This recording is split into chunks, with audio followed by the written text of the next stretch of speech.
మన ప్రభువు మన రక్షకుడైన యేసుక్రీస్తు వారి నామమున అందరికీ శుభాభివందనములు తెలియజేస్తున్నాను. నా ఆత్మీయ సహోదరులకు, అలాగే దైవ సేవకులకు, అలాగే సహోదరీమణులకు.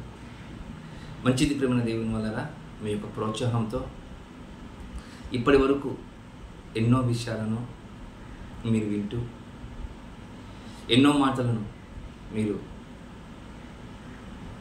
పంచుతూ, దేవుని యొక్క విలువైన సంగతులు, దేవుని యొక్క రాజ్యములు మనం అందరం కలిసి వెళ్ళాలనే ఒక ఆలోచన భావాలతో ముందుకు కొనసాగుతున్న మనకు ఆ దేవాతి దేవుడు తోడుగా ఉండాలని కోరుకుంటున్నాను. ఈరోజు కొన్ని విలువైన విషయాలను చెప్పడానికి నేను మీ ముందుకు వచ్చాను. ఏంటిది ఆ విషయాలంటే, ఈ భూమి మీద ఎన్నో కుటుంబాలు ఉన్నాయి. ఒక్కొక్క కుటుంబానికి ఈరోజు ఒక్కొక్క ప్రత్యేకత ఉంది కూడా మనకు కనబడుతుంది. అది రాజకీయాలలో కూడా కావచ్చు, ధనవంతుల్లో కూడా కావచ్చు,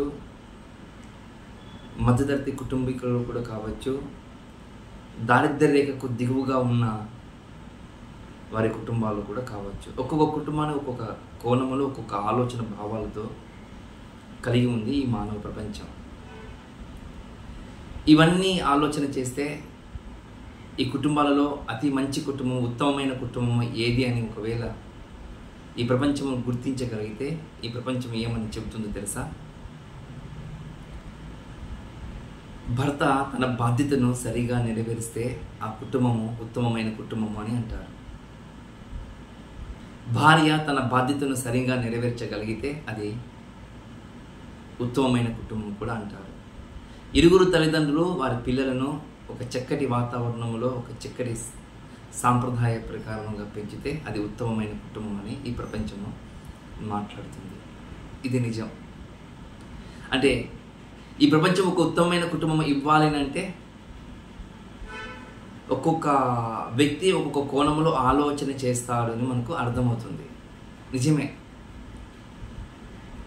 100 కుటుంబాలలో ఒక ఉత్తమమైన కుటుంబంకు మనం ఎన్నుకోవాలంటే కొన్ని పరీక్షలు, కొన్ని లెక్కలు ఏ విధంగా ఉంటాయో అలాగే ఈరోజు ఏది దేవుని కుటుంబము అనే అంశం మనం ఆలోచన చేస్తున్నాం. ఏది దేవుని కుటుంబము అనే అంశంను మనం ఆలోచన చేస్తున్నాం. ఇంతకు ఏది దేవుని కుటుంబము? క్రైస్తవులు మాత్రమే దేవుని కుటుంబమా? బైబిల్ పట్టుకొని సంఘాలకు వెళుతూ వాక్యం చదివి పాటలు పాడి వచ్చిన వాళ్ళు దైవ కుటుంబమా, దేవుని కుటుంబమా అని ఒకవేళ మనము ఆలోచన చేస్తే ఈరోజు మన క్రైస్తవ సమాజం ఏమనుకుంటుంది తెలుసా? బైబిల్ చదివేవాడు, ప్రార్థన చేసేవాడు, కుటుంబ ప్రార్థన పెట్టుకునేవాడు దైవ కుటుంబము అని మనం ఎంచుకుంటే, మనము ఆలోచన చేస్తే ఆ దేవాతి దేవునికి మనము అనుమానించినట్లే అని మనం గుర్తు చేసుకోవాలి. ప్రియమైన దేవుని సంగమా, మళ్ళీ ఏది దేవుని కుటుంబము? ఈ ప్రపంచము ఒక్కొక్క వ్యక్తి ఒక్కొక్క లక్షణాలు, ఒక్కొక్క లెక్కల్లో ఆలోచన చేస్తుంది కదా, ఇది ఉత్తమమైన కుటుంబం అని. మన దేవునికి ఒక ఉత్తమమైన కుటుంబం ఏది అని మనం ఆలోచన చేస్తే అది దేవాతి దేవుడి మనకు గుర్తుకు చేయాలి. అంటే దేవాతి దేవుడే ఇది ఉత్తమమైన కుటుంబం అని చెప్పాలంటే అది ఖచ్చితంగా ఆయననే చెప్పాలి. ఆయన తప్ప ఈ ప్రపంచంలో ఎవరు చెప్పినా అది ఉత్తమమైన కుటుంబం కాదు, అది దేవుని కుటుంబం కాదు మనం గుర్తు చేసుకోవాలి. మళ్ళీ బైబిల్ ఏమని చెప్తుంది అంటే, ఈరోజు క్రైస్తవ ప్రపంచం ఆలోచన చేసినట్లు, క్రైస్తవులు ఆలోచన చేసినట్లుగా దేవుని కుటుంబముగా లేవా? చాలామంది అనుకుంటారు ఇది మంచి కుటుంబము అని.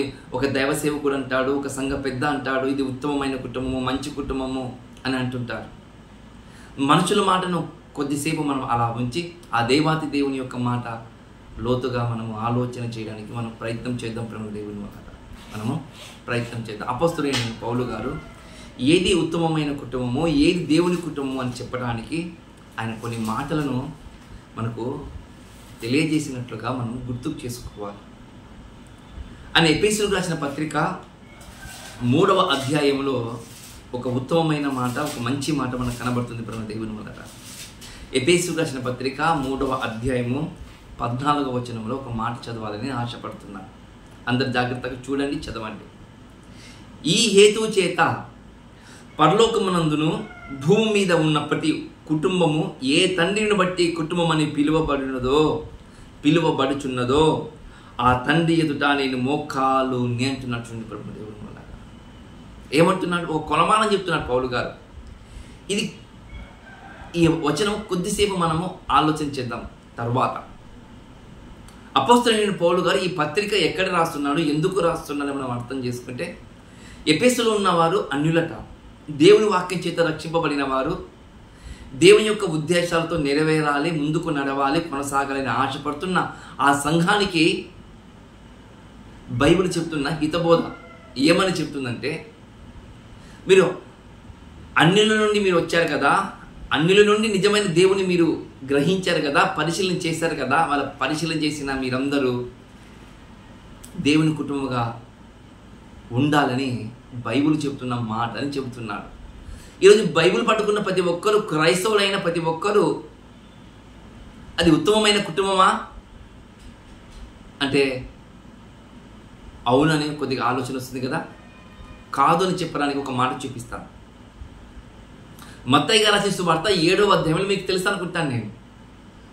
ప్రభువా ప్రభువా అని పిలిచి ప్రతివాడు పరలోక రాజ్యానికి చేరడట. మళ్ళీ అది ఎవరు? పిలిచేవారు ఎవరు? క్రైస్తవులే కదా. అంటే మన ఆలోచనలు, మన ఉద్దేశాలు దేవుని యొక్క వాక్యం దగ్గరికి రాగానే అవి అన్నీ ఏమవుతుందో తెలుసా? ప్రేమైన దేవుని వల్లరా నిలవలేవు అని గుర్తు చేసుకోవాలి. నిలవబడవు. మనుషుల ఆలోచనలు వేరు, దేవుని ఆలోచన వేరు.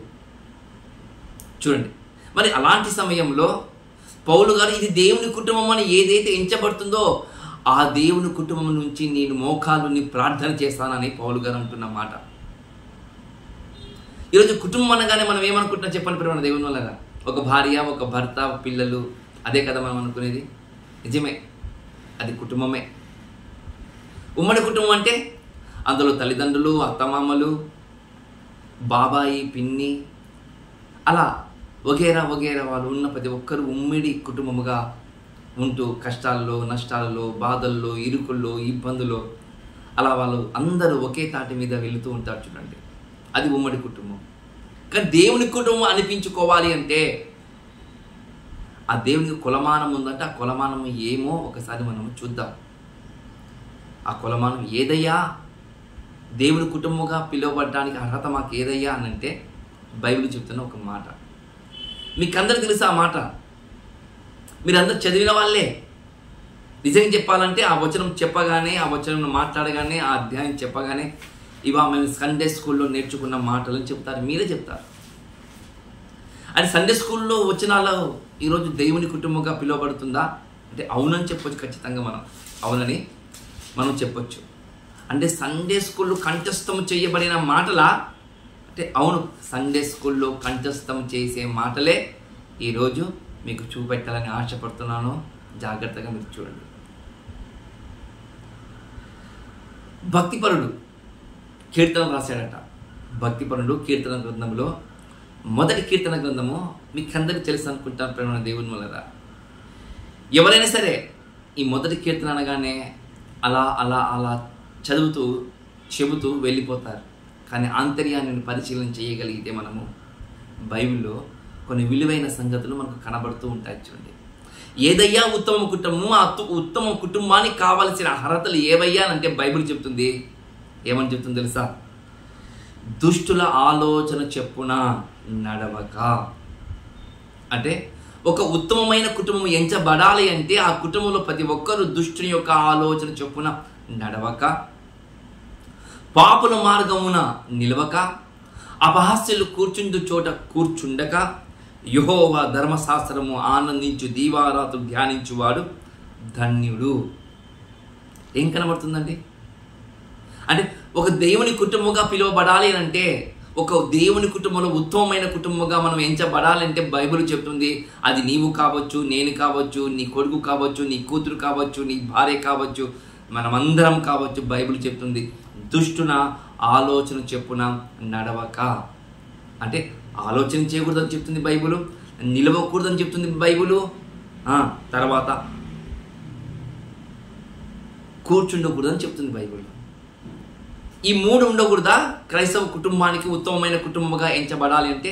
అవును, ఈ 3 ఉండకూడదని చెప్తుంది బైబిల్. మనమేమంటాము? కూర్చోకూడదంటాము, నిలవకూడదంటాము, ఆలోచన చేయకూడదని మనం చెప్పుకుంటూ వెళ్ళిపోతాం. చూడండి, మనం వచనాలను పైనే మనం పరిశీలన చేస్తాం కాబట్టి దాని యొక్క ఆలోచన భావాలు మనకు కలగవు సరిగ్గా అని చెప్తున్నాను మీకు నేను. అంతే. అంటే ఉత్తమమైన కుటుంబంగా ఎంచబడాలంటే ప్రతి ఒక్కరూ దుష్టుని ఆలోచన చెప్పుగా నడవకూడదట. నడవకూడదంటే ఈరోజు కొన్ని ఎగ్జాంపుల్ మీకు చెప్పడానికి నేను ప్రయత్నం చేస్తాను. నడవకూడదంటే అదే క్రైస్తవ కుటుంబానికి, నీ కుటుంబానికి కావచ్చు, నా కుటుంబానికి కావచ్చు, కష్టాలు వచ్చాయనుకో, బాధలకు వచ్చాయనుకోండి, ఇరుకులు వచ్చాయనుకోండి, కొన్ని సమస్యలు వచ్చాయండి, ఆ సమస్యల నుండి నువ్వు విడిపింపబడాలి అంటే తోటి సహోదరుడు వచ్చి, ఒక లోకములో ఉన్నవాడు ఒకడు వచ్చి ఈ విధంగా అంటాడు, ఈ సమస్య నీ నుండి వెళ్ళిపోవాలంటే వానికి కొంత ఇవ్వాలి. వానికి కొంత ఇవ్వాలంట. ఎవరికి? వానికి. ఏమి ఇవ్వాలి? లంచం ఇవ్వాలి.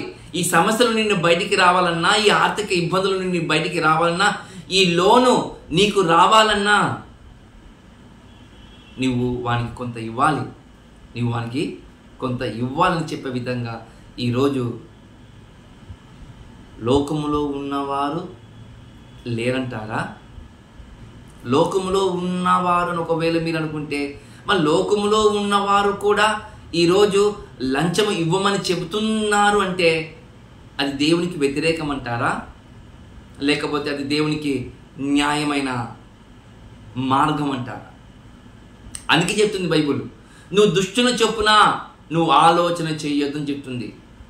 నీకు లోను రావాలన్నా, నీ కష్టాలు నువ్వు కడతీరవాలన్నా, నీ బాధల్లో ముందుకు నుండి ఆ బాధ నుండి బయటికి రావాలన్నా ఆ దేవాతి దేవుడు అంటున్నాడు, వారి జోలికి నువ్వు పోవద్దని బైబుల్ చెబుతుంది అంటుంది బైబుల్. వారి జోలికి నువ్వు వెళ్ళొద్దు అంటే ఈరోజు వారి జోలికే వెళ్ళి ఈరోజు లంచాలు ఇచ్చి లంచాలను తీసుకునేవారు ఈరోజు సమాజంలో లేరంటారా? ఉన్నారు. ఈరోజు మన క్రైస్తవ కుటుంబాలు కూడా ఉన్నాయంటారా? లేవంటారా? లంచాలు ఇచ్చేవారు, లంచాలు తీసుకునేవారు కూడా ఉన్నారు. వారు కూడా ఉన్నారు. లంచాలు తీసుకుంటారా? ఖచ్చితంగా తీసుకుంటారు. ఆ లంచానికి ఒక పేరు పెట్టారు, గిఫ్ట్ అంట. ఏంటంట? గిఫ్ట్ అంట. గిఫ్ట్ తీసుకోవచ్చట, లంచం తీసుకోకూడదంట. ఒరే, గిఫ్ట్ అంటే నువ్వు పెట్టావు పేరు, అది ఆ పేరు దేవుడు ఎప్పుడో చెప్పొచ్చు, ఇది బహుమానం అని చెప్పొచ్చు. అది లంచం అని దేవుడు చెప్పాడంటే లంచమే అది. అది గుర్తు చేసుకోవాలి. అది గుర్తు చేసుకోవాలి. అంటే ఇలా తప్పుడు మార్గమును నడిచేవారు దగ్గరికి నువ్వు వెళ్ళొద్దని బైబిల్ చెబుతుంది అని మీకు గుర్తు చేస్తున్నాను. దుష్టుని ఆలోచన చెప్పున నడవక, దుష్టుడు రమ్మంటాడు. తాగడానికి వెళ్తావా? తినడానికి వెళ్తావా? బయట ప్రపంచానికి చూడడానికి వెళ్తావా? నువ్వు అలా వెళ్ళావనుకో, నీవు కావచ్చు, నీ కుటుంబం కావచ్చు, నీ భార్య కావచ్చు, నీ పిల్లలు కావచ్చు, అది దేవుని కుటుంబము అనబడదు, ఎంచబడదు అని పౌలు గారు గుర్తుకు చేస్తున్నారు. పౌలు గారి యొక్క భావం అదే.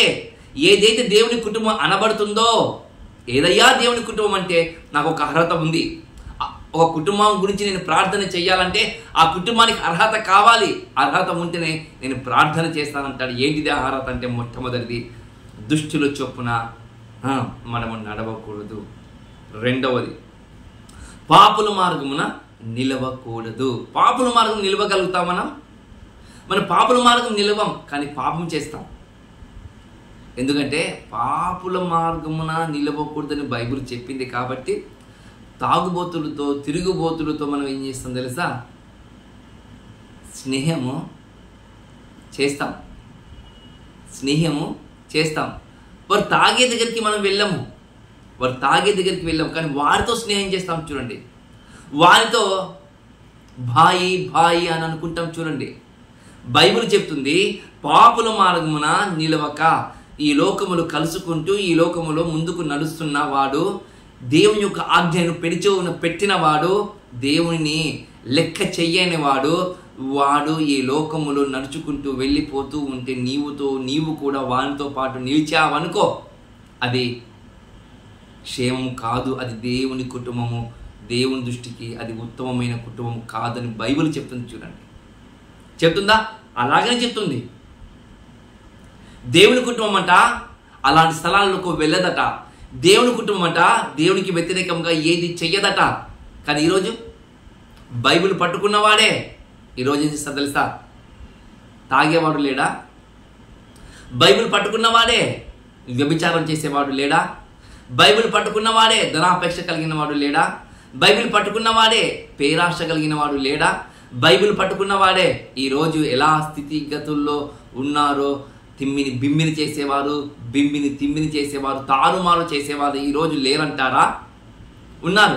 అలాంటి వారి గురించి చెప్తుంది బైబిల్. అలాంటి వారి దగ్గర నీవు నిలవవద్దని బైబిల్ చెప్తున్న మాట ప్రేమ దేవుని వల్ల అది ఉత్తమమైన మాటను మనం గుర్తు చేసుకోవాలి. అలాంటి ఉత్తమమైన మాట బైబిల్ చెప్తుంది. అలాంటి చోట నిలబడవద్దని నిలబడతాం. ఈరోజు చూడండి, రాజకీయాల కాడికి మనం వస్తే ఎక్కువగా రాజకీయాల కాడికి ఎవరు వస్తారు తెలుసా? ఎమ్మెల్యేల కాడికి పాస్టర్లు, క్రైస్తవులే వస్తారు. మాకు అది కావాలి, మాకు ఇది కావాలని చెప్తుంటారు. చూడండి, నువ్వు వారి దగ్గరికి ఎందుకు వెళ్తున్నావు? వాడే నీ దగ్గరికి రావాలి. నీ భక్తిని చూసి, నీ ప్రవర్తన చూసి, నీ ఉద్దేశాలను చూసి, నీ ఆలోచన చూసి వాడే నీ దగ్గరికి రావాలి. ప్రేమ దేవుని వలన ఎప్పుడు చూడండి, పువ్వు ఎంత పరిమళిస్తుందో ఆ పువ్వు ఉన్న చోటనే పరిమళం వెదజల్లుతుంది కదా. ఆ పువ్వు కాడికే మకరందము తీర్చుకోవడానికి తేనెతీగ వస్తుంది. చూడండి, తేనెతీగ వస్తుంది, అది గుర్తుపెట్టుకోవాలి. మన పువ్వు లాంటి వారము, మన మకరందాన్ని మన దగ్గర ఆస్వాదించడానికి ఈ ప్రపంచం మన కాడికి రావాలని బైబిల్ చెప్తుంది. మనం ఏం చేస్తాం తెలుసా? వారి దగ్గరికి వెళ్తాం. మనం పాపుల మార్గం నిలవకంటే అక్కడ పోయి నిలబడతాం. మనం అపహాస్యులు కూర్చుంటు చోట కూర్చుండక. చూడండి, ఈరోజు అపహాస్యం చేసే వాళ్ళు ఈరోజు లేరంటారా? ఉన్నారు. కామెడీ చేసే వాళ్ళు ఈరోజు లేరంటారా?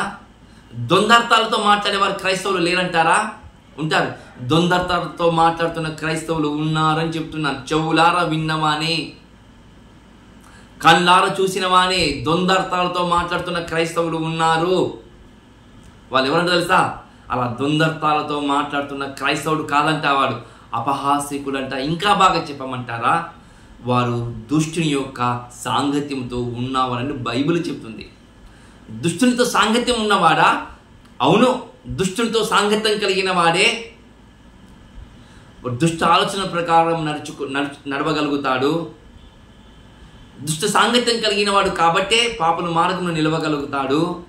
దుష్ట సాంగత్యం కలిగిన వాడే ద్వందార్థాలతో ద్విభాషగా మాట్లాడతాడు అని చెప్తున్నా. అంటే రెండు భావాలతో కూడుకున్న మాటలు మాట్లాడతారా? అవును ప్రేమ దేవుని వల్ల మాట్లాడతారు. అలాంటి వారు ఈరోజు చాలామంది క్రైస్తవ సమాజంలో ఉన్నారని గుర్తు చేస్తున్నా. అంటే ఇలా ఉంటే దేవుని కుటుంబం కాదా? కాదు, ఇలా ఉంటే దేవుని కుటుంబం కాదు. మరి ఎలా ఉంటే దేవుని కుటుంబం అంటే బైబిల్ చెప్తుంది, యెహోవా ధర్మశాస్త్రములు దీవారాత్రులు ధ్యానించువాడు. యెహోవా ధర్మశాస్త్రం అంట ఆనందించు దీవారాత్రులు ధ్యానించేవాడు ధన్యుడట. అంటే ఇలా యెహోవా ధర్మశాస్త్రం దేవుని వాక్యమును నడుచువాడు, దేవుని వాక్యం వినువాడు, దేవుని వాక్యము చదివేవాడు దుష్టునితో సాంగత్యం చెయ్యడు. వాడు నిలిచే చోట నిలబడు, వాడు కూర్చున్న చోట కూర్చున్నడు. వాడు ఆలోచన చేసే విధంగా వీరు ఆలోచన చెయ్యరని బైబిల్ చెప్తుంది. చూడండి, బైబిల్ చెప్తుందా? అవును, యెహోవా ధర్మశాస్త్రములో ఆనందించువాడు, దీవారాత్రులు ధ్యానించిన వాడు ఈ 3 స్థలాలలో, ఈ 3 మార్గాలలో వాడు ఉండడు అని చెప్తుంది బైబిల్. ఉండడా ఈరోజు? కానీ ఉన్నారు అనుకోండి, ఖచ్చితంగా అది దేవుని కుటుంబము కాదు. మనం గుర్తు చేసుకోవాలి. యెహోవా ధర్మశాస్త్రము దీవారాత్రులు ధ్యానించేవాడు అది ఉత్తమమైన కుటుంబము. అలా ఉత్తమమైన కుటుంబం కలిగిన వాడు ఎలా ఉంటాడు తెలుసా? బైబిల్ చెప్తున్న మాట ఎలా చెప్తుంది తెలుసా? బైబిల్, నీటి కాలువల ఎవరన నాటబడినదై ఆకువాడక తన కాలమందు ఫలమిచ్చు చెట్టు వలె ఉండును, అతడు చేయదంత సఫలమగును అని చెప్తుంది చూడు బైబిల్. ఏమని చెప్తుంది బైబిల్? నీవు నీ కుటుంబానికి దేవుని వాక్యములు పెంచావనుకో, నీవు నీ కుటుంబానికి నీ పిల్లలకు దేవుని వాక్యం రుచి చూపించావనుకో, నీ భార్యను నీవు దేవుని సన్నిధానంలో ఎప్పుడు మోకాల మీద నిలబడి ప్రార్థన చేసే విధంగా ముందుకు కొనసాగుతూ ఉన్నావనుకో, బైబిల్ చెప్తుంది నువ్వు ధన్యుడవు. అంతేకాదు, నువ్వు ఎలా ఉంటావో తెలుసా? ఒక నీటి కాలువల నాటబడిన ఒక మొక్క వలె ఉంటావు. ఒక పచ్చదనంతో కూడుకున్న విధంగా నీవు ఉంటావు. నీటి దొరకని స్థలాల్లో చెట్లు ఎలా ఉంటాయి? నీటి దొరకని స్థలాల్లో మొక్కలు ఎలా ఉంటాయి? వాడిపోతాయి కదా. బైబిల్ చెప్తుంది, నా దగ్గర ఉండేవాడు, నన్ను అర్థం చేసుకున్నవాడు, నాతో నడిచేవాడు ఎలా ఉంటాడంటే వాడు ఖచ్చితంగా ఎలా ఉంటాడంటే తన కాలమందు అంటే నాటబడితే నీటి కలవల యొరను నాటబడితే ఆకువాడక తన కాలమందు ఫలమిచ్చు చెట్టు వలె ఉంటాడు. అతడు చేయనిదంతా సఫలము అగునని చెప్తుంది బైబిల్. అతడు ఏం చేసినా సఫలమవుతుందా? అవును, ఏం చేసినా సఫలమవుతుంది. ఏ విధంగా దేవుని ఆరాధించటానికి, దేవుని పనిని గుర్తు చేసుకోవడానికి నువ్వు వెళుతున్నావనుకో, ఆ పని ఖచ్చితంగా సఫలమవుతుందంట. ఎందుకంటే వాడు ఎల్లప్పుడూ యెహోవా ధర్మశాస్త్రములు ఆనందించి దీవారాత్రులు ధ్యానిస్తాడు. కాబట్టి వాడు దేవుని కుటుంబాన్ని బైబిల్ చెప్తుంది చూడండి ప్రభువుని దేవుని వల్ల. అలాంటి వారంటే దేవుని కుటుంబం. వారు ఎలా ఉంటారో తెలుసా? ఇంకా బైబిల్ కింద చెప్తుంది మాట. ఎలా ఉంటారో తెలుసా? దుష్టులు అలాగ ఉండక. ఎలాగ ఉంటాడు దుష్టుడు అంటే? దుష్టుడంట దేవుని వాక్యం చదవడట, దుష్టుడంట దేవుని గౌరవించడంట, దుష్టుడంట దేవుని మాటకు లోబడట, దుష్టుడంట ప్రార్థన చేయడంట. ప్రార్థన చేసిన అది కేవలము నామకార్థంతోనే ప్రార్థన చేస్తారంట. ఎలా చేస్తారంటే పెదవులతోనే మాత్రం వాళ్ళు ఘనపరిచే విధంగా ప్రార్థన చేసి వాళ్ళ ప్రార్థన వాళ్ళ జీవితాన్ని ముగించుకుంటూ వెళ్ళిపోతారట. వీళ్ళందరూ ఎలా ఉండక ధర్మశాస్త్రమును పాటించేవారు ఉండక, ధర్మశాస్త్రాన్ని అర్థం ఉండక, దేవుని వాక్యమును అర్థం చేసుకోలేక ఉండకపోయే వారందరూ ఎవరంటే తెలుసా? దుష్టుని సాంగత్యము చేయువారు. అందుకంటున్నాడు, దుష్టులు అలాగ ఉండక గాలి చెదరకొట్టు పొట్టు వలె ఉందురు. ఎలా ఉంటారంటే వీళ్ళందరూ గాలి చెదరకొట్టు పొట్టు వలె ఉంటారంట. ఒక బలమైన పరీక్ష వచ్చిందనుకోండి, తొందరగా పడిపోతారంట. ఒక బలమైన పరీక్ష వచ్చిందనుకోండి, దేవునికి త్వరగా దూరం కానీ సిద్ధమవుతారంట ప్రేమ దేవుని వల్ల. ఇంకా బాగా చెప్పమంటారా? కష్టాలు వెంబడి కష్టాలు, బాధలు వెంబడి బాధలు వచ్చాయనుకోండి, వెంటనే ఏం చేస్తారు తెలుసా? మన క్రైస్తవ ప్రపంచంలో క్రైస్తవులు ఏం చేస్తారు తెలుసా? మనుషుల వైపు చూస్తారు. ఎవరి వైపు చూస్తారు? మనుషుల వైపు చూస్తారు. మనుషుల వైపు చూడదని బైబిల్ చెప్తుంది. నువ్వు మనుషుల వైపు చూస్తున్నావంటే దేవుడు నిన్ను పరీక్షిస్తున్నానని నువ్వు ఎందుకు అనుకోవు? అనుకోవాలి కదా. అలా అనుకోవాలని చెప్తుంది కదా బైబిల్. నువ్వు అలా అనుకోనలేకపోతే తప్పు ఎవరిది? దేవునిదా? నీదా? నీదే కదా తప్పు. అందుకే బైబిల్ చెప్తుంది, ఏమని చెప్తుంది తెలుసా? దుష్టులు అలాగ ఉండక, ఎలాగా? దేవుని వాక్యాన్ని గౌరవించక, దేవుని వాక్యాన్ని విధేయత చూపక, సంఘాలకు విలువనివ్వక, సంఘాలలోనే వారి సొంత తలంపులతోనే నడిపించుకునే వారిగా ఉంటారు. అలాగ ఉండేవాడు అది దుష్ట సాంగత్యం కూడుకున్నవారు, అది దేవుని కుటుంబము ఎంచబడదని గుర్తు చేసుకోవాలి. అందుకంటున్నాడు, గాలి చెదరగొట్టు పొట్టు వలె ఉందురు. ఎలా ఉంటారంట? గాలి చెదిరిపోయి పొట్టు వలె ఉంటారంట వీళ్ళందరూ. చూడండి, వీళ్ళందరూ గాలికి చెదిరిపోయి పొట్టు వలె ఉంటారా? అవును, గాలికి చెదిరిపోయి పొట్టు వలె ఉంటారు. అందుకే గురుగులు వేరు, గోధుమలు వేరు కదా. చీకటి వేరు, వెలుగు వేరు కదా. దేవుడు వేరు, దయ్యం వేరు కదా. ఎన్ని వేరు కనబడుతున్నా ప్రేమ దేవుని వల్ల. ఇంత వ్యత్యాసం మనకు కనబడుతున్నా కూడా, దేవుడు చెబుతున్నా కూడా, మరి మీరు గాలికి చెదరగొట్టు పొట్టు వలె మీరు ఉండకుండా ఉండాలని బైబిల్ చెబుతూ ఉంటే, ఈరోజు అలాగనే ఉంటున్న కుటుంబాలు ఈరోజు క్రైస్తవ కుటుంబాలు కాదంటారా? మరి అలాంటి కుటుంబమా దేవుని కుటుంబము? అలాంటి కుటుంబమా దేవుని ఆరాధించే కుటుంబం? అలాంటి కుటుంబమా సంఘాలు నడిపించేవారు? అలాంటి కుటుంబమా సంఘ పెద్దలుగా ఉండేవారు? అలాంటి కుటుంబమా దేవుని పరిచర్యకు పాలి భాగస్తులుగా ఉండేవారు? కాదు, అలా ఉండకూడదు అని బైబిల్ చెప్తున్న మాట. ఎలా ఉంటారు తెలుసా? వాళ్ళు నీటి కాలువల ఎదుర నాటబడిన ఆకుబారిన పచ్చని చెట్టు వలె ఉంటారంట. వాళ్ళు ప్రతిఫలం ఇస్తూ ఉంటారంట. ఎప్పుడు అనేకులకు ఫలాలు ఇచ్చే విధంగా ముందుకు నడుచుకుంటూ వెళ్ళిపోతారంట. వాళ్ళు సఫలమవుతూ ఉంటారంట వాళ్ళు. చూడండి, అంతేకాదు మరొక మాటకు చెప్తుంది. చెప్తుంది తెలుసా? చూడండి, కాబట్టి న్యాయ విమర్శలో దుష్టులను, నీతిమంతుల సభలో పాపులను నిలవరు. దేవుని యొక్క కొలమానములో, దేవుని యొక్క కుటుంబంలో ఇలా ఉంటే దేవుని కుటుంబము, ఇలా ఉంటే దేవుని కుటుంబం కాదు అని వీళ్ళిద్దరికి వ్యత్యాసం చూపించి చెబుతున్న మాట. న్యాయ విమర్శలో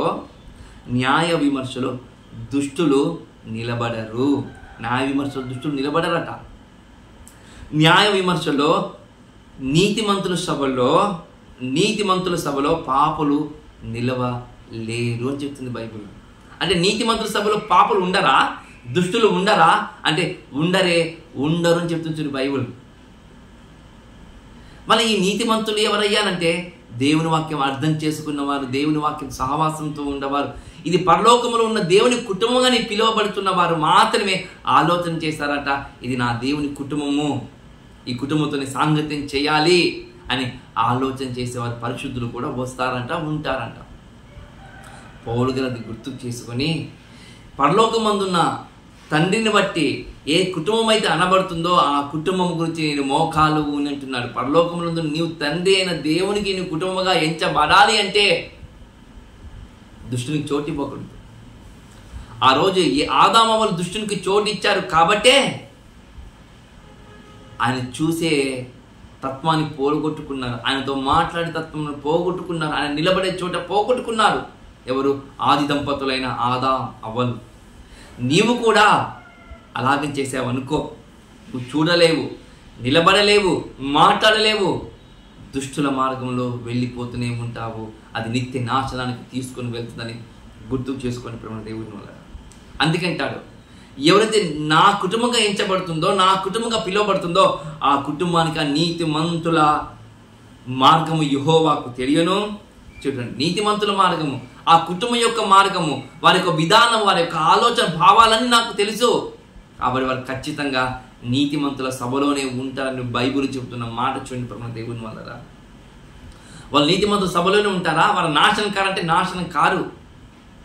చూడండి, దేవుని విలువనిచ్చేవారు, దేవుని గౌరవించేవారు ఎన్ని కష్టాలు వచ్చినా, బాధలు వచ్చినా ఎప్పుడు విడనాడరట, విడవనాడే విధంగా ఆలోచన చేయరట, అడుగులు కూడా వెయ్యరట.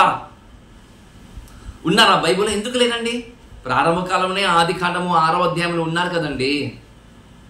ఆది కాండము 6వ అధ్యాయంలో నోహవు గారు లేరా అండి? అందరు కాదన్నారు, అతడు మాత్రమే ఒక రక్షణకరమైన ఓడను సిద్ధపాటు చేసుకున్నాడు. అందరు హేళన చేశారు, అందరు పాపులతో మాట్లాడే విధంగా అందరూ మాట్లాడారు. ఆయన నిలబడలేదు, కూర్చునలేదు, ఆలోచన చేయలేదు. కూర్చున్నాడా, నిలబడ్డా, మాట్లాడా అంటే నోహవ గారు ఈ 3 ఏమీ చేయలేచుండి ప్రేమ దేవుని వల్ల. మళ్ళీ ఏం చేశావయ్యా నోహవ అంటే, నేను దేవుని యొక్క ధర్మశాస్త్రము, ఆయన మాటలు నేను విన్నాను అంటాడు నోహవ గారు. మీరు విన్నారా నోహవ అంటే? నేను విన్నాను. ఆయన వస్తుందని చెప్పాడు, జలప్రలయము వస్తుంది. అది ఎప్పుడు వస్తుందంట?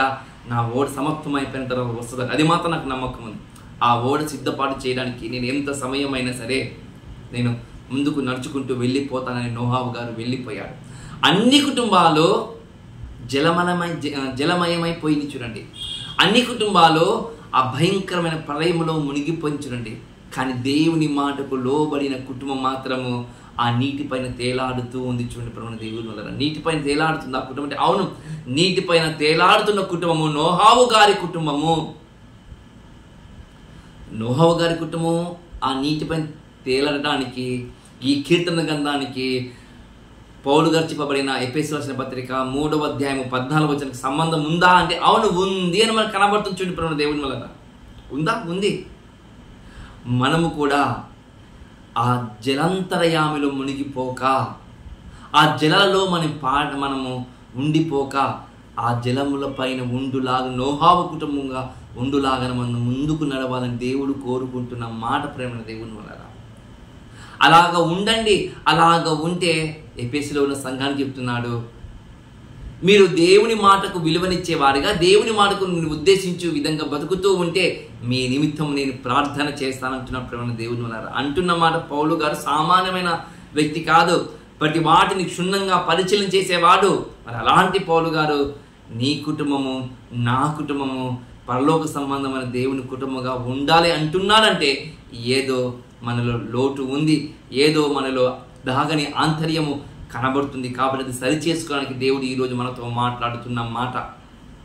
కాబట్టి ప్రేమ దేవుని వల్ల ఏ మాటలైతే మనం విన్నామో ఆ మాటలను జాగ్రత్తగా ఆలోచన చేసి దేవుని యొక్క పాదాల దగ్గరికి మనము దీన మనసు కలిగిన వారిగా ఉండాలని ప్రభునామములో కోరుకుంటూ ఈ కొద్ది మాటలు ముగిస్తున్నాను.